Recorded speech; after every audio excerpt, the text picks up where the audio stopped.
we look at the image, we see the icons are seated in an arch, which is a proxy of the church itself. The icon of Pentecost is one of those icons which, although it does represent an event in the Bible, it represents it in a manner that goes beyond the event and becomes a permanent image of how the church exists in the world. And the hint that this is the case is that although St. Paul was not there at the event in the Bible, he is represented in this icon. And here St. Peter and St. Paul are represented together as the pillars of the church, as the left hand and right hand of Christ. Above the apostles is the holy fire which descends on them. This fire separates into 12, just as the apostles themselves each acquired tongues of fire, tongues which speak in a manner that can reveal Christ through multiplicity and be heard by all men. And then down in the bottom of the icon is the door which leads outside the upper room. It is the door which leads out into the outer darkness. And in the door is represented the allegorical figure of the cosmos itself, which holds the scrolls, the fully manifest form of the 12 traditions issued by the one fire, the one church whose unity is preserved in its multiplicity. And of course, the door of Pentecost is the door of the church itself. The church considered at all levels of interpretation that we can understand that states both the door of the church in the sense of the cosmic body of Christ, but it's also the door on the building of your local church. The door on the building of your local church. The door on the building of your local church.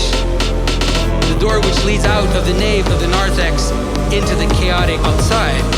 Now, in earlier traditions of the Pentecost, what was represented in the door was not the synthetic image of cosmos. And the very earliest images that I could find in this form of Pentecost, they all come from right after iconoclasm, and they represent an empty door. But very soon in the door was represented a crowd of foreigners, all with different hats and different clothing and different shades of skin color.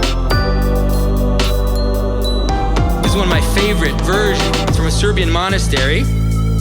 And here the door of Pentecost is actually a window which leads outside of the church. And the foreigners appear coming towards the church from the edge on the sides.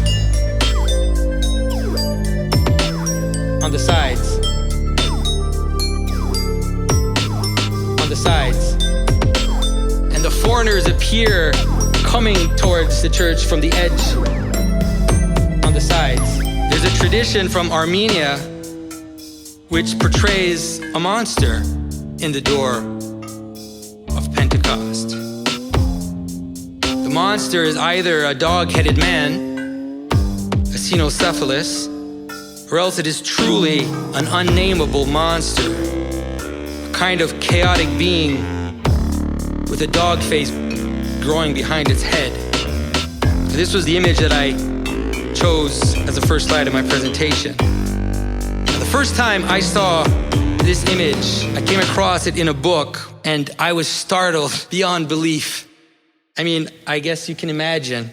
But as I began to understand the image of Pentecost, I realized to what extent this is a testimony to the totality of what Christianity is meant to be. The true possibility of God being all in all.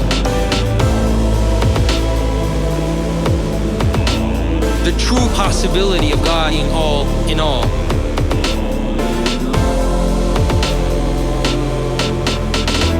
The true possibility of God being all in all.